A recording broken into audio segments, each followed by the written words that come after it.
اعوذ باللہ من الشیطان الرجیم بسم اللہ الرحمن الرحیم۔ ناظرین، عید اسپیشل لے کر آپ کا میزبان ایم عالم ایک بار پھر آپ کی خدمت میں حاضر ہے۔ ناظرین، یقیناً بہت سارے لوگوں نے آج عید کی خوشیاں خوب منائیں۔ عید کے اس خوشگوار اور پروقار موقع پر یقیناً بہت ساری فیملیوں نے اپنے عزیزوں سے ملاقاتیں کی، کھانے کھائے، بچوں میں عیدیاں بانٹی، خوشیاں بانٹی۔ یقیناً یہ موقع بھی ایک بہت خوشی کا موقع ہے اور مذہبی تہوار ہے جسے اللہ پاک نے بھی اسے خوشی کا موقع قرار دیا۔ لیکن اس کے ساتھ ساتھ ہمیں اسلام جو تعلیمات دیتا ہے اور اسلامی جو تربیت ہے وہ یہ بھی ہے کہ ہمیں ان خوشی کے موقعوں پر ہمیشہ اپنے بھائیوں کو، ان بہنوں کو بھی یاد رکھنا چاہیے جن کے لیے یہ خوشی کا موقع تو ہے، مگر اس کو کس طریقے سے وہ منائیں، ان کے پاس کیا سہولیات ہونی چاہیے، کیا سہولیات ہیں، کس پریشانی میں ہیں، کس مشکل میں ہیں، کس مصیبت میں ہیں، ان کے ساتھ ہم کس طرح اپنی خوشیاں بانٹ سکتے ہیں۔ اور جب ہم ان لوگوں کے ساتھ اپنی خوشیاں بانٹتے ہیں تو اللہ پاک کی کائنات بھی خوش ہوتی ہے اور رب کائنات بھی خوش ہوتا ہے۔ آج ہمارے ساتھ اس عید کے خوبصورت اسپیشل پروگرام میں جو شخصیت تشریف فرما ہے، آپ کی جانی پہچانی شخصیت اور ہمارے تکبیر ٹیلی ویژن کا فخر ہے، ہمارے ساتھ تشریف فرما ہے علامہ سید ظفر اللہ شاہ صاحب۔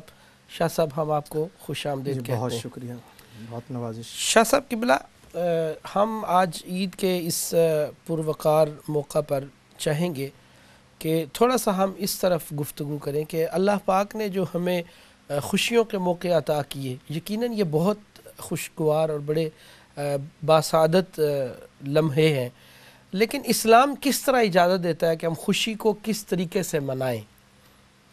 بسم اللہ الرحمن الرحیم، اللہم صلی علی سیدنا و مولانا محمد وعلی آل سیدنا و مولانا محمد وبارک وسلم۔ جناب ایم عالم صاحب، شکریہ، آج عید اسپیشل پروگرام میں آپ نے شرکت کی دعوت دی۔ اسلام دین فطرت ہے، جی، نیچرل جو بھی بات ہے وہ دراصل اسلام ہی کی یوں سمجھ لیجیے کہ مزاج کے مطابق ہے۔ اسلام انسانی نفسیات کے مطابق اس کی خوشی کے اظہار کا بھی حق دیتا ہے۔ نبی مکرم نور مجسم سید المرسلین حضرت محمد مصطفیٰ صلی اللہ علیہ وآلہ وسلم، آپ جب مکہ پاک سے ہجرت فرما کر مدینہ پاک آئے تو مدینہ کے لوگ 2 دن اپنا میلہ لگاتے تھے جس میں ڈانس ہوتا تھا، ناچ گانا ہوتا تھا، ٹھیک ہے، بے حیائی اور فحاشی اور اس طرح کے مناظر ہوتے تھے۔ تو نبی اکرم صلی اللہ علیہ وآلہ وسلم نے فرمایا کہ میں تمہیں اس سے بہتر خوشی کا موقع نہ فراہم کروں۔ صحیح بات۔ تو پھر آپ جانتے ہیں کہ ماہ رمضان 2 ہجری میں روزے فرض ہوئے، تو اس سال ہی نبی اکرم صلی اللہ علیہ وسلم نے عید الفطر منائی صحابہ کرام کے ساتھ۔ صحیح۔ اور اس میں جو خاص پہلو یہ ہے کہ اس میں حضور صلی اللہ علیہ وآلہ وسلم نے پھر عید کی جو سنتیں، اس میں غسل کرنا، خوشبو لگانا، نئے کپڑے پہننا اور زیب و زینت کرنا، اور پھر خاص پہلو جو عید کا موقع اس پہ بھی یہ دیکھیے کہ حضور علیہ الصلوۃ والسلام نے خواتین کو بھی دعوت دی۔ ٹھیک ہے، شوکت اسلام کے لیے یہ خاص جو عید کا نقطہ ہے وہ یہ کہ کھلے میدان میں، مسجد میں نہیں بلکہ باہر جو میدان تھا اس میں جاتے، اور اس میں نبی اکرم صلی اللہ علیہ وسلم کو خواتین کو بھی شرکت کی ترغیب دیتے، اور خواتین بھی آتی، اختلاط نہیں ہوتا تھا، جدا علیحدہ ہوتی تھی، مرد علیحدہ ہوتے تھے، تو باقاعدہ ایک خوشی کا اظہار ہوتا تھا۔ حضور صلی اللہ علیہ وسلم اپنے نواسوں کو، حضرت امام حسن، امام حسین کو بھی ساتھ لاتے۔ تو خوشی کا اظہار، کپڑے پہننا، خوشبو لگانا، لازمی بات ہے جو آپ نے سوال کیا کہ اس میں جو چیزیں منع ہے، تکبر، فخر، غرور، یہ لباس نہ ہو کہ دوسرے کو نیچا دکھانے کے لیے۔ صحیح۔ دل اگر کینے سے پاک ہے، حسد سے پاک ہے، بغض سے پاک ہے، تو خوشی کا جو اظہار ہے، اسلام جیسا میں نے شروع میں عرض کیا، یہ دین فطرت ہے۔ صحیح۔ موت اور شادی میں اسلام فرق کرتا ہے۔ صحیح۔ یہ نہیں ہے کہ کسی کے گھر میں خوشی ہے تو آپ اس وقت ایک موت کا سما کر دیں۔ بالکل صحیح۔ مرگ کی اور کیفیات آئیں گی، کسی کا بیٹا دلہا بن رہا ہے، کسی کی خوشی ہو رہی ہے، کسی نے کامیابی حاصل کی ہے، تو سوگ میں اور خوشی میں فرق ہے۔ لیکن وہ جو خوشی بھی ہے وہ یقیناً قرآن و حدیث کے دائرے کے اندر ہے، اس کی جو حدود و قیود ہے اس کے اندر رہتے ہوئے۔ لیکن یہ بات واضح ہے اسلام میں کہ خوشی کے اظہار کا طریقہ اور ہے، اور غمی ہوگی تو لازمی بات ہے کہ اس وقت اظہار کا طریقہ ہوگا، لیکن یاد الہی دونوں کے ہاں یکساں ہیں۔ خوشی ہوگی تب بھی یاد اللہ تعالیٰ کو کرنا ہے، شیطان کو قریب نہیں آنے دینا۔ اگر کہ ہاں فوتگی ہو گئی ہے تو وہاں پر بھی یاد اللہ تعالیٰ کو ہی کرنا ہے۔ شاہ صاحب، جب آپ نے اتنے خوبصورت انداز سے خوشی اور غمی کا اسلامی تصور جو ہے وہ دیا، سامنے رکھا ناظرین کے، اگر اسی پہلو کو لیں ہم تو حضور علیہ السلام کی زندگی کے جو معمولات تھے، آپ کی سیرت سے ہمیں یہ پہلو بھی ملتا ہے کہ خوشی اسی میں ہے کہ اگر آپ کے بھائی خوش ہیں، بالکل اگر آپ کا پڑوسی خوش ہے، بالکل اگر آپ کے جو قریبی رشتہ دار ہیں وہ خوش ہیں، تو اگر ان حوالوں کو ہم دیکھیں اور ان کو یکجا کرنے کے بعد اگر ہم اپنی گفتگو کو اس طرف لے جائیں کہ آج جس طریقے سے ہم نے عید منائی، بہت سارے لوگوں نے یقیناً اپنے پاکستان میں جو سیلاب زدگان ہیں، جو پریشان ہیں، جو مصیبت میں پھنسے ہوئے لوگ ہیں، ان لوگوں کے ساتھ انہوں نے ایک اظہار یکجہتی کے طور پر بھی عید منائی۔ تو اسلام کا یہ تصور جو ہے، اس میں بھی ایک عبادت کا پہلو نکلتا ہے کہ جب تمہارا کوئی بھائی یا کوئی مشکل میں ہے، کوئی مصیبت میں ہے، تو تمہاری عید یا کوئی بھی خوشی جو ہے اس کی نسبت اور تعلق بھی اس انداز سے ہونا چاہیے کہ اگر آپ اس کو اپنی خوشیوں میں شامل کر سکتے ہیں تو ٹھیک، اگر نہیں کر سکتے تو کوئی ایسا عمل نہ کیا جائے جس سے اس کا دل دکھے۔ جی، اس میں بنیادی بات ایم عالم صاحب یہ ہے کہ یہ یعنی جو اظہار ہمارے یہاں کیا جاتا ہے کہ لڑکے جو ہیں وہ اپنا سلنسر اتار دیں یا یوم آزادی کے موقع پر سڑکوں پر نکل جائیں اور پھر ایک دوسرے کے اوپر لچر پن ہو، اس کی اجازت تو چاہے پاکستان میں خوشحالی ہو، رزق کی فراوانی ہو، اس کی اجازت تو کسی حال میں بھی نہیں ہے۔ اب بقیہ جو پہلو آپ نے کہا کہ اگر دوسرا بھائی تکلیف میں ہے تو اس کو اپنی خوشی میں شریک کرنے کا جو طریقہ ہے، لازمی بات ہے کہ اگر کوئی شخص اپنے بچوں کے لیے نئے کپڑے خریدتا ہے تو وہ اسراف میں نہیں آئے گا، جیسا کہ حضور علیہ السلام کی سنت مطہرہ ہے کہ عید کے موقع پر نئے کپڑے پہنو، اگر نئے کپڑے دستیاب نہیں ہیں تو پرانے بھی دھلا کر پہنو۔ تو اس کا مطلب یہ کہ عید کے موقع پر نئے کپڑوں کا انتظام کرنا، اہتمام کرنا، یہ کوئی اسلام کے خلاف نہیں ہے، لیکن یہ نہیں ہونا چاہیے اسراف میں کہ جیسے آپ نے فرمایا کہ جو پڑوسی ہے وہ بیچارہ تو پھٹے پرانے کپڑے پہن رہا ہو اور آپ جو ہے وہ 10 قسم کے لباس آپ نے شاہانہ انداز میں، اور وہ بھی جناب جو ہے نا ایک سوٹ جو ہے وہ ہزار پاؤنڈ کا ہو، اور دوسرا جو آپ کا طبقہ ہے رشتہ داروں میں یا دوسرا طبقہ ہے وہ چیتھڑے پہنے ہوئے ہو۔ تو یہ جو تفاوت ہے، آپ اپنا پہنے، لباس پہنے، اس میں زیب و زینت ہو، جیسے قرآن مجید میں سورہ اعراف میں ہے کہ تم اللہ کے گھر میں جاؤ، مسجد میں جاؤ تو یہ شیطان تمہیں لباس اتروانے کی کوشش کرے گا۔ ایون یہاں تک ہے کہ ایک شخص جو تھا وہ مالدار تھا لیکن اس کے کپڑوں کی حالت جو تھی وہ اچھی نہیں ہوتی تھی، تو حضور علیہ السلام اس سے فرمایا آپ نے، جب اللہ پاک نے دیا ہے تمہیں تو اس کا اظہار ہونا چاہیے، اظہار میں تکبر نہ ہو، دکھاوا نہ ہو، فخر نہ ہو۔ ایک آدمی جو ہے اس کے پاس اللہ نے نعمتیں دی ہیں تو یہ بھی نہ ہو کہ اس کے لباس سے ایسا لگا ہو کہ یہ تو خود منگتا یا کوئی فقیر ہے۔ تو وہ یعنی اسلام یہ چاہتا ہے کہ تیرا ظاہر اور باطن جو تو ہے اس کا اگر اظہار ہو تو اس میں کوئی ممانعت نہیں ہے، لیکن اس میں اسراف نہ ہو اور اس میں آپ اپنی سیونگز کر کے، یہ اسلام کی جو روح ہے وہ یہ ہے کہ تم اپنے اخراجات کو ایک محدود کر کے اس میں اپنے بھائیوں کے لیے شریک کرو۔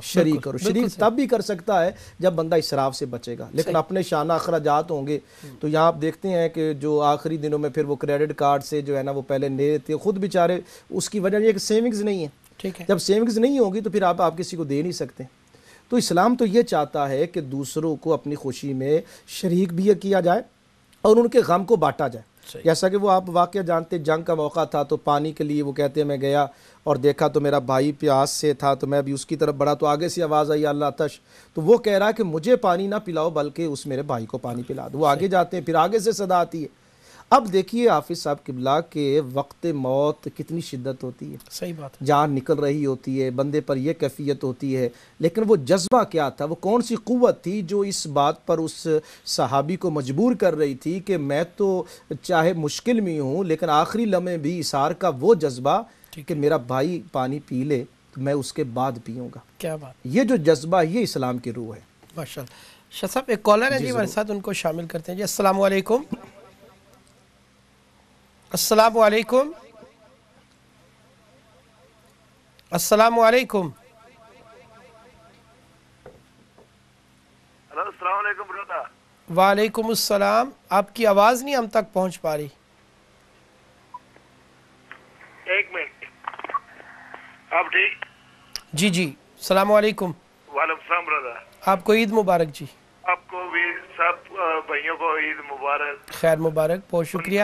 آپ میرا بھائی کون اور کہاں سے بات کر رہے ہیں؟ میں احسان الحق بول رہا ہوں, والسل سے بول رہا ہوں.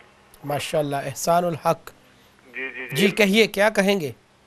میں پورے بھائیوں کو جو ہمارے پاکستان میں غریب بھائی ہیں, فلڈ میں مشکل کا سامنا ہے, ان سب کو یہ تو نہیں کہہ سکتا کہ ان کی عید کیسے ہوگی, لیکن ہم بھی اس کے شریک ہیں. جیسے پچھلے سال میں عید بنا رہے تھے وہ بھائی, دیکھو آج کیسے بنا رہے ہیں. صحیح بات. جی جی. دوسری بات یہ ہے جو اس کی بھی مذمت کرتے ہیں جو امریکہ میں ہو رہا ہے ایران کے حوالے میں, اس کی بھی بہت مذمت کرتے ہیں. ایسا پورے ورلڈ میں جا رہا ہے. بالکل ٹھیک ہے. ابھی بھی اس کی یعنی کہ مختلف اسکائی نیوز باقی چینل پر جو آ رہا ہے اس کی یعنی کہ مذمت ہی کر سکتے ہیں کہ ہمارا جو ہے نا امان ہی وہی ہے, قرآن ہے, حضرت محمد صلی اللہ علیہ وسلم پر یہ چوتھی کتاب جو ہے نازل ہوئی تھی. صحیح. بات یہ ہے کہ دیکھو اس میں آپ مولانا صاحب کو تشریح کر دیں کہ اس کی بھی یعنی کہ روشنی کچھ ڈالیں کہ ہم مسلمانوں کو کچھ نہ کچھ جو نا پتہ چلے. یہ نہیں, اچھی بات نہیں ہونی چاہیے. اگر یہ ہو جائے کہ دہشت گرد زیادہ پھیل جائیں گے. جی بالکل ٹھیک ہے. احسان الحق صاحب آپ کا بہت شکریہ, آپ نے کال کی اور بڑے خوبصورت انداز سے آپ نے اپنا پیغام ہم تک اور دنیا تک پہنچایا. آپ کا بہت شکریہ جی. والسل سے کال کی. جی قبلہ شاہ صاحب, آپ گفتگو فرما رہے تھے ایثار کے متعلق. تو ہم اس طرف اگر چلیں کہ یقیناً یو کے اور یورپ کی سرزمین میں جتنے تکبیر ٹیلی ویژن کے ناظرین ہیں, انہوں نے اس رمضان المبارک میں اپنے سیلاب زدگان بھائیوں کا, بہنوں کا بہت خیال رکھا. ان کے ساتھ بھرپور تعاون کیا. بالکل مزید جو ہے ابھی, کیونکہ عید کا آج کا دن خوشی کا تقریباً گزر چکا, رات کے لمحات ہیں اور کل کا دن ہے, اس کے بعد پھر زندگی روٹین پہ آ جائے گی. لیکن وہ لوگ جو اس وقت بھی سیلاب میں متاثرین ہیں, ان کی زندگی ابھی بھی روٹین پر نہیں آئی. مزید جو ہے ہم کیا کر سکتے ہیں؟ بہت اچھی بات ہے. کر تو لازمی بات ہے. اللہ تعالیٰ نے انسان کو طاقت عطا کی ہے, مال دیا ہے, اور دیا بھی اس لیے ہے کہ اس کو میری محبت میں آپ قربان کرو. میں اس سے آغاز یوں کروں گا کہ الدین النصیحہ, دین جو ہے یہ خیر خواہی کا نام ہے. صحیح. قرآن مجید میں سورہ نمل میں, آپ ماشاءاللہ حافظ قرآن بھی ہیں, فاضل بھی ہیں, سورہ نمل میں جب حضرت سلیمان علیہ السلام کا لشکر چل رہا تھا, ٹھیک ہے, تو وہ چیونٹیاں جو تھیں وہ جا رہی تھیں, تو ایک چیونٹی جو ہے وہاں پر بولی اور کہتی ہے کہ وہ لشکر آ رہا ہے, کہیں تم پاؤں کے نیچے نہ آؤ, اپنے بلوں میں جو سوراخ ہیں وہاں چلی جاؤ. اب قرآن مجید کے اس مقام سے آپ غور فرمائیے کہ وہ جو چیونٹی ہے, چیونٹی کی کیا حقیقت ہے اور کتنا اس کا جسم ہے, لیکن اس میں بھی وہ جو خیر خواہی کا جذبہ تھا وہ موجود تھا. کیا بات. اور اس جذبے کی بنیاد پر رب العالمین نے آخری کلام قرآن مجید فرقان حمید جو سید المرسلین صلی اللہ علیہ وسلم پر نازل ہوا, اور اگر وہ پہاڑ پر اترتا تو پہاڑ بھی اس کو نہ اٹھا سکتے, اتنا بلند مقام. اور قرآن کریم کلام الہی, اس کلام الہی میں رب العالمین نے اس چونٹی کا ذکر بھی کیا اور اس چونٹی کی گفتگو کا حوالہ بھی دیا. کیا بات ہے. اور سورہ کا نام بھی سورہ نمل رکھ دیا. تو وہ جو چیونٹی ہے اس کے جذبے کو اللہ پاک نے اس قدر کی نگاہ سے دیکھا کہ اس چیونٹی کا ذکر کیا. تو یہاں سے ہمیں جو پیغام مل رہا ہے کہ اے انسانوں, جب ایک چیونٹی جو ہے وہ اپنی قریبی جو چیونٹیاں ہیں ان کی خیر خواہی کا جذبہ اس کے اندر بھی موجود ہے, اور وہ چیونٹیوں کو کہہ رہی ہیں کہ لشکر آ رہا ہے, اپنے بلوں میں چلے جائیں. مقصد کیا تھا, کہیں یہ جو ہے وہ موت کے منہ میں نہ چلی جائیں اور لشکر کو پتہ بھی نہ چلے کہ تم نیچے, اب چیونٹیاں ہوں, بندہ واک کر رہا ہو, چل رہا ہو, اور وہ بھی آرمی چل رہی ہو. ٹھیک ہے. تو پاؤں کے نیچے تو آ سکتی ہیں. صحیح. تو قرآن مجید یہ بتا رہا ہے کہ اس کے اندر بھی خیر خواہی کا جذبہ تھا. تو وہی جذبہ جو ہے رب العالمین انسانوں کے اندر بھی دیکھنا چاہتا ہے کہ انسان جو ہے وہ دوسرے انسان کو بچانے کی کوشش کریں. جہاں حابیل اور قابیل کے واقعے کا ذکر ہے وہاں قرآن مجید نے رولنگ دی ہے کہ ایک انسان کو بچانا یا زندہ کرنا ایسا ہی ہے جیسا کہ پوری کائنات کو زندگی دینا. ایک کو قتل کرنا ایسے ہی ہے جیسے پوری انسانیت کو قتل کرنا. تو دراصل قرآن مجید اور اسلام کی روح اور فکر یہ اور سیرت مصطفیٰ صلی اللہ علیہ وآلہ وسلم کی فکر یہ ہے، آپ کے افکار یہ ہیں کہ انسان کو بچاؤ. اب انسانیت کا جو درد ہے وہ جب عام انسانوں میں ہے تو پھر اس میں جو رب العالمین نے مسلمان کو جو فضیلت اور عظمت دی ہے، اسلام کا معنی ہی سلامتی ہے، پیس ہے، امن ہے. اور مسلمان جو ہے مسلم مومن امن دینے والا، مسلم سلامتی دینے والا. المسلم من سلم المسلمون من لسانہ و یدہ. مسلمان کی ڈیفینیشن ہی یہ ہے جس کے ہاتھ سے زبان سے دوسرے کو سلامتی پہنچے. تو مسلمان پر یہ اب زیادہ جو ہے وہ لازم آتا ہے کہ وہ دوسرے کی خیر خواہی کریں. بالکل. کالر ہیں جی، ایک شامل کرتے ہیں. السلام علیکم.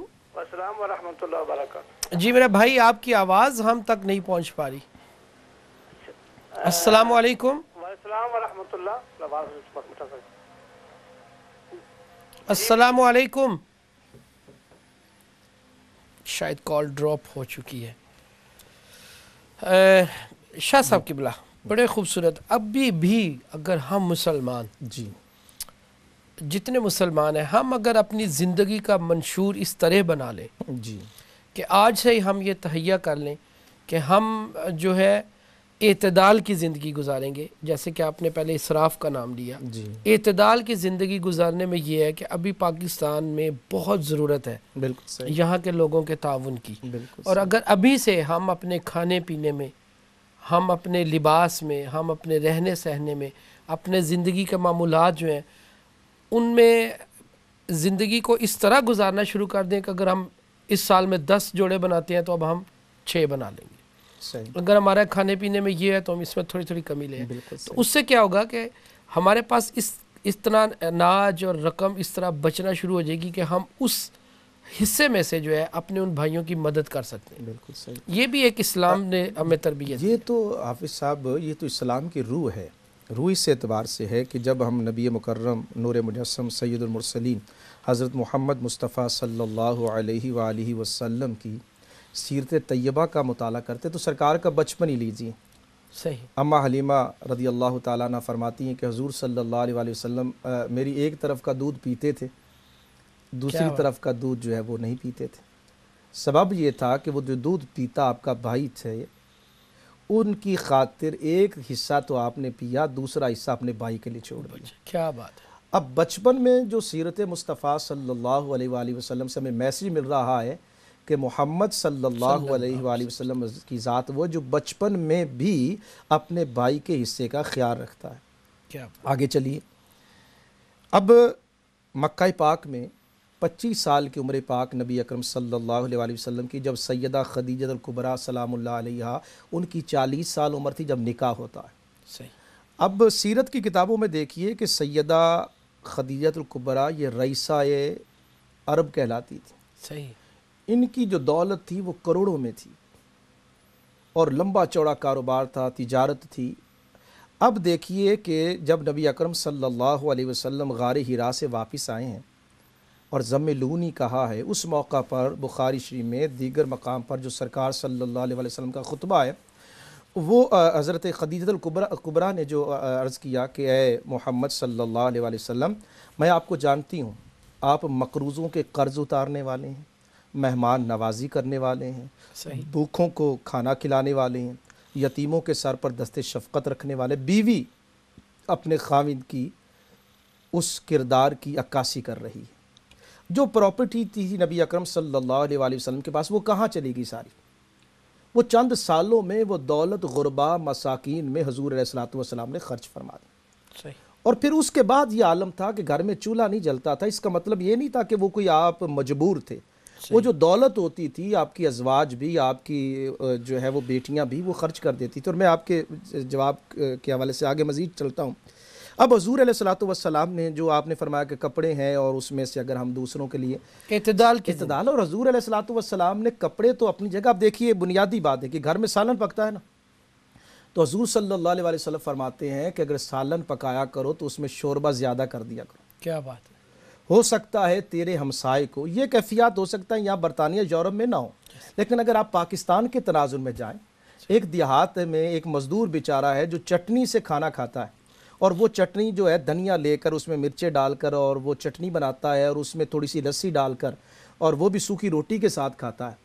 اور اس کے ہمسائے میں ایک دولت مند آدمی ہے جس کے گھر میں جو ہے وہ کھانا پکانے کی خوشبو بھی آ رہی ہے، اسمیل بھی آ رہی ہے، تو سرکار نے فرمایا پانی زیادہ کر اور اس میں سے کچھ حصہ اپنے ہمسائے کو بھیج دے.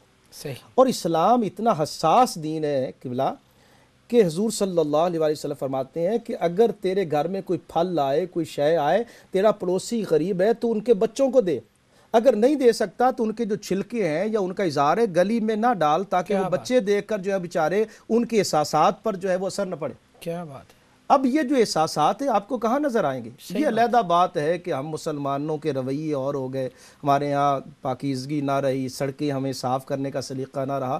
ہم نے وہ ٹوٹل جو سرکار صلی اللہ علیہ وآلہ وسلم کی جو سرکار کی تہذیب ہے، حضور کا ڈسپلن ہے، حضور کا نظم ہے، جو طہارت ہے، جو صفائی ہے، جو انسانی حقوق کے بنیادی اصول اور ضوابط ہیں، وہ تو نبی اکرم صلی اللہ علیہ وآلہ وسلم سے عطا ہوئے. کیا بات ہے. اور اگلی بات دیکھیے یہ اعتکاف کتنی بڑی سنت ہے. صحیح. میں آج ہی حدیث پاک پڑھ رہا تھا کہ حضرت عباس رضی اللہ تعالیٰ عنہ اعتکاف بیٹھے ہیں. اچھا. ایک شخص آیا مسجد نبوی میں حالت اعتکاف. اب دیکھیے کہ عبادت ہے لیکن اس کے جب مقابل خدمت خلق آتی ہے یا کوئی انسان کسی پریشانی میں ہوتا ہے تو پھر اسلام کی تعلیم دیکھی کیا ہے. کیا بات. حالت اعتکاف میں ایک شخص آیا، جی میں مقروض ہوں اور قرضے کا بوجھ ہے اور مجھے جو جس نے مجھ سے قرضہ لینا ہے وہ مجھے تنگ کر رہا ہے، ٹھیک ہے، اور میری مدد کیجیے. حضرت عباس رضی اللہ تعالیٰ عنہ مسجد نبوی سے اٹھے تو کسی نے کہا کہ آپ اعتکاف سے جا رہے ہیں تو اعتکاف ٹوٹ جائے گا. صحیح. تو انہوں نے کہا مجھے حدیث یاد آ رہی ہے کہ اگر کوئی شخص کسی مجبور، تنگ دست، مقروض، پریشان حال اس کی مدد کے لیے اعتکاف چھوڑ کے جاتا ہے، صحیح، مطلب یہ کہ اپنی طرف سے کوئی بات کر نہیں، حالت ہی ایسی ہے کہ وہ واقعی مقروض ہے اور پریشانی میں ہے، تو حضور علیہ السلام نے فرمایا کہ اللہ پاک اس کو کئی ہزار سالوں کا اعتکاف کا ثواب عطا فرمائے. سبحان اللہ. کیا بات. تو یہ جو جذبہ ہے، صحیح بات، اس کا آپ اندازہ کیجئے کتنا بڑا جذبہ ہے. کیا بات ہے. یقیناً ناظرین، شاہ صاحب نے بڑے خوبصورت انداز میں گفتگو کی اور آپ لوگوں نے سنی. یقیناً ہمارے پیارے کریم آقا صلی اللہ علیہ وسلم کی تعلیمات ہمیں یہی سبق دیتی ہیں، اور وہ تعلیمات یہی ہیں کہ ہمہ وقت، ہر وقت آپ کی زندگی کا ایک ایک پہلو، آپ کی زندگی کی ہر ادا سنت مصطفیٰ صلی اللہ علیہ وسلم تب ہی بن سکتی ہے جب ہم اپنی زندگی کے ہر شعبہ میں قدم قدم پر ہم ان اصولوں کو اپنائیں. اور جب ہم ان اصولوں کو اپنائیں گے تو یقیناً ہمارے ہمسائے، ہمارے رشتہ دار، ہمارے قریب رہنے والے، ہمارے محلے دار، ہمارے اپنے ملک کے رہنے والے جہاں کہیں بھی پریشان ہوں گے، مصیبت میں ہوں گے، کسی مشکل میں ہوں گے، تو ہم اپنی زندگی اگر ان اصولوں پر گزار رہے ہوں گے تو ہم ان کی مشکلوں کا ازالہ بہت بہتر انداز سے ازالہ کر سکتے ہیں. یہی اسلام کی تعلیمات ہیں، یہی وہ جذبے ہیں جن کی اب بھی ضرورت ہے. قبلہ شاہ صاحب، اگر ہم ایک اور بڑا اہم پہلو ہے، بڑا ہی اہم پہلو، یقیناً آپ اس پر بھی بڑے خوبصورت انداز سے رہنمائی کریں گے. ابھی سے بہت سارے آگے لوگوں نے بیاہ وغیرہ، ان کی شادیاں آنی ہیں، ان کے بڑے بڑے فنکشنز آنے ہیں. اگر اس سال تمام لوگ یہ تہیہ کر لیں کہ ہم سادگی سے شادی کریں گے اور ان اخراجات کو بچا لیں، وہ جو اتنے بڑے بڑے کھانے اور اتنے بڑے بڑے ریسٹورنٹ اور بیوٹی پارلرز کے جو اخراجات ہیں ان کو ریڈیوس کر دیا جائے اور بالکل سادگی کے ساتھ، میں چاہوں گا تھوڑا سا شادی کی جو سادگی ہے، ایک تو یہ آپ نے بتا دیا کہ اسلام جو ہے وہ خوشی اور غمی میں فرق کرتا ہے، لیکن سادگی کو اپناتے ہوئے اگر ہم شادی بیاہ اپنے بچوں کے کریں تو یقیناً آنے والے جو یہ مہینے ہیں جن میں شادیاں بہت ساری ہونی ہیں، تو وہ پیسہ بھی ہم جو ہے نا اپنے غریبوں پر خرچ جی کر سکتے حفظ صاحب، آپ نے بہت اہم مسئلہ جو سماجی مسئلہ ہے اس کی طرف آپ نے توجہ دلائی ہے۔ شادی کو ہم نے آج کے دور میں اتنا مشکل بنا دیا ہے، نکاح کو اتنا مشکل بنا دیا ہے کہ عام مسلمان کے لیے شادی بیٹی کی یا بیٹی کی کرنا بہت مشکل بنا دیا گیا۔ اس میں کچھ ہندوانہ رسموں کا عمل دخل آ گیا، مثلا مہندی کے نام پر ہم لاکھوں خرچ کر دیتے ہیں، بالکل صحیح، اور شادی ایک دن ہوتی ہے اس کو ہم پورے ہفتے پر جو ہے وہ بھاری کر دیتے ہیں، صحیح بات ہے۔ اور نہ صرف خود ان کے اخراجات ہوتے بلکہ پورے رشتہ دار میں نے دیکھے ہیں کہ جب کسی کے یہاں شادی ہوتی ہے تو پورے رشتہ داروں کے یہاں ان کے یہاں مہینہ تیاری میں لگ جاتے ہیں، صحیح بات ہے، اور پھر کپڑے تیار ہو رہے ہیں، ایک کمپٹیشن کی صورت کمپٹیشن ہو اختیار جاتی ہے، اور وہ جو ہے نا ناک رکھنے کی ناک، کہ وہ جو لباس پہن کے آئے گا تو میرا اس سے کم لباس ہوگا تو وہ کیا کہیں۔ عورتوں میں ہاں یہ ایک کمپٹیشن ہو جاتا ہے، میں اس کو بلکہ ایک حاسدانہ اور رقابت والی کیفیت آ جاتی ہے۔ بالکل صحیح۔ تو اب ان شادیوں پر جتنی رسمیں ہیں، کہیں دودھ پلائی کی پاکستان میں وہ دودھ شاہ پلائی، صاحب ہم یہیں سے بات کریں گے، ہمارے ساتھ ایک کالر ہیں جی، السلام علیکم۔ جی وعلیکم السلام ورحمۃ اللہ وبرکاتہ۔ جی میرا بھائی کون اور کہاں سے بول رہے ہیں؟ میں حافظ محمد فاضل بول رہا ہوں لٹن سے۔ ماشاءاللہ، ہم آپ کو عید مبارک بھی کہتے ہیں جی۔ الحمدللہ جی، آپ کو بھی اور میری طرف سے شاہ صاحب کو بھی خیر بہت بہت عید مبارک پیش کر رہے ہیں۔ جی حافظ صاحب کیا کہیں گے؟ سر میں نے ایک سوال پوچھنا ہے شاہ صاحب سے کہ عید الفطر یا عید الضحیٰ میں جو 6 زائد تکبیریں ہوتی ہیں، جی جی، تو پہلی جو 3 تکبیریں ہیں وہ ثنا کے بعد پڑھی جاتی ہیں سورۃ فاتحہ سے پہلے۔ اگر کوئی امام یا خطیب ہو سورۃ فاتحہ شروع کر دیتا ہے تکبیر زائد تکبیریں کہنے سے پہلے 2-3 آیتیں ہیں سورۃ فاتحہ آدھی پڑھنے کے بعد دوبارہ وہ دہراتے ہیں وہ زائد تکبیروں کو، تو کیا اس صورت میں سید صاحب ہوتا ہے کہ نہیں ہوتا ہے؟ جی میں سمجھ آپ نے گیا، میری بات سمجھ لیا نہیں؟ جی میں سمجھ گیا، جواب دیتا ہوں۔ ٹھیک ہے، سمجھ گئے شاہ صاحب قبلہ آپ کی سوال جو ہے آپ اور کا۔ دوسری بات یہ ہے کہ ابھی میں سن رہا تھا کہ اعتکاف کے بارے میں، آج کل یہ جو ینگسٹر ہیں یہ اگر مسجد میں اعتکاف کریں تو وہ ایک تو ہے نا کہ اگر کسی پر غسل فرض ہو گیا تو وہ غسل کرتا ہے، لیکن وہ بلا ضرورت ہر روز غسل کرتے ہیں، تو کیا متکف کے لیے یہ جائز ہے کہ وہ غسل کر سکتا ہے؟ ٹھیک ہے، بالکل ٹھیک ہے، آپ کا جواب دیتے ہیں شاہ صاحب۔ اور کچھ کہنا چاہیں گے عید کے اس پرمسرت موقع پہ؟ جی کالر میرا خیال ہے جا چکے ہیں۔ جی جی وہ ہم آپ بات کر رہے تھے شادیوں پر، مہندی، دودھ پلائی کی رسمیں، جی ہم سوالوں کی طرف بعد میں آئیں گے، آپ جی آپ بات جاری رکھیں۔ تو میں آپ سے گزارش یہ کر رہا تھا کہ یہ جو رسمیں ہیں جی جی، اس میں بنیادی طور پر میں سمجھتا ہوں کہ جہالت ہے، اور وہ جو آپ نے کہا نا کہ ایک انا کا اور ایک کمپٹیشن کا معاملہ آ جاتا ہے۔ صحیح بات۔ یہ کمپٹیشن بلکہ ایک ہمارے ڈاکٹر نور احمد شاہتاز کراچی کی ہیں پروفیسر، انہوں نے کتاب لکھی ہے لوگ کیا کہیں گے۔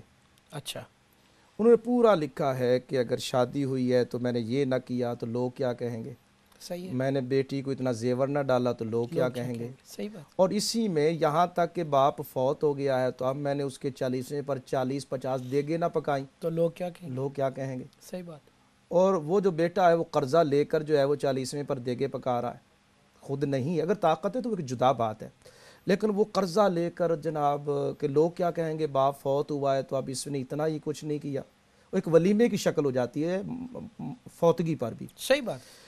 تو اب وہ کتاب پڑھنے والی ہے کہ لوگ کیا کہیں گے، لوگ کیا کہیں گے، یعنی ہمیں خوف خدا کا نہیں اتنا ڈر کہ اللہ کیا کہے گا، اللہ کیا کہے گا، لوگ کیا کہیں گے، لوگ بہت کیا بہت کہیں گے۔ اس خوبصورت پر انہوں نے پوری جو زندگی میں ہمارے معاملات اس پر انہوں نے بڑی سیر حاصل گفتگو کی ہے کہ یہ مسئلہ آ گیا تو جی لوگ کی کہیں گے، اس واسطے اگر بچی کی شادی پر میں نے اتنا جہیز نہ دیا صحیح بات ہے، تو میرے رشتہ دار مجھے کیا کہیں گے۔ اور وہ بیچارہ بوڑھا آدمی، مزدور آدمی، وہ کھپ مرتا ہے، اگر جس کی 4 بیٹیاں ہیں تو وہ تو بیچارہ جو ہے وہ صحیح بات ہے، اس کی تو ساری عمر کی کمائی جو ہے اس پر لگ جائے، اور جس کے پاس ہے نہیں، اگر اس کے پاس بیٹی ہیں اب وہ اس کمپٹیشن کا کیسے مقابلہ کرے گا۔ اور یہ بھی دیکھیے کہ جو وہ اگر اللہ نے دیا ہے تو اس کا بھی ایک حد ہونے چاہیے کہ جو دلہن ہے اس کا بھی جو وہ لباس ہوتا ہے وہ اتنا قیمتی ہوتا ہے کہ اس میں بھی مطلب میں سمجھتا ہوں کہ اس ایک لباس کی جگہ پر 10 غریب بچیوں کی بیٹیوں کی شادی ہو جاتی ہو ہے، سکتی ہیں، بالکل صحیح. اور جو مہندی کی رسم ہے اس پر جو ہے وہ اتنا کچھ خرچ ہوتا ہے، غریبوں کی کئی بیٹیوں کی بیاہ ہو سکتی ہیں. صحیح. تو اگر یہ سادگی اختیار کریں اور غلط رسومات کی طرف نہ جائیں، اور جو نبی اکرم صلی اللہ علیہ وآلہ وسلم کی سنت مطہرہ ہے اس کے مطابق اگر کریں تو میرے خیال میں آپ کا پوائنٹ بہت ویلڈ ہے اور اس وقت کی ضرورت ہے. اس پر اگر ناظرین توجہ دیں، شادیاں بھی یہاں پر بھی آئیں گی، پاکستان میں بھی لوگ شادیاں کرتے ہیں، تو اس میں بچت کر کے. اور وہ واصف علی واصف صاحب نے ایک بڑا پیارا جملہ لکھا کہ لوگ سمجھتے ہیں کہ سکون اپنے منہ میں لقمہ ڈالنے سے آتا ہے. یہ لوگوں کی غلط فہمی ہے، سکون دوسرے کو کھلا کے ملتا ہے. کیا بات ہے، صحیح بات. اب یہ جو جذبہ ہے کہ دوسرے کو کھلانے والا معاملہ، یہ میرے آقا مولا صلی اللہ علیہ وآلہ وسلم جو ہے وہ علامہ اقبال نے اس سلسلے میں کہا کہ اگر مجھ سے کوئی پوچھے کہ اسلام کا ایک جملے میں بیان کر دیا جائے تو پھر کیا کوئی کہے کہ اسلام کیا ہے، اور جیسے آپ پریزنٹر حضرات آخر میں کہتے ہیں نا جی 2 جملوں میں آپ بیان کیجئے اپنا مقصد. صحیح. تو علامہ اقبال کہتے ہیں کہ اگر مجھ سے کوئی پوچھے کہ اسلام کی روح کیا ہے تو کہتے ہیں میں اتنا کہوں گا کہ رب یہ چاہتا ہے کہ دنیا میں کوئی بندہ کسی بندے کا محتاج نہ رہے. کیا بات ہے. غریبی امیری کی بات نہیں کر رہے، غریب ہوں گے امیر ہوں گے لیکن بندہ بندے کے آگے ہاتھ نہ پھیلانے والا ہو. دولت مند یہ بھی ہے تو اس کو پتہ ہو کہ میں نے یہ پیسہ جا کر اس کو دینا ہے. صحیح بات. کیا بات. بہت خوبصورت انداز سے شاہ صاحب آپ نے گفتگو کی. یہاں پر ناظرین ہمارے اس عید اسپیشل پروگرام کا ایک وقفے کا ٹائم ہوا چاہتا ہے. ملتے ہیں چھوٹے سے بریک کے بعد.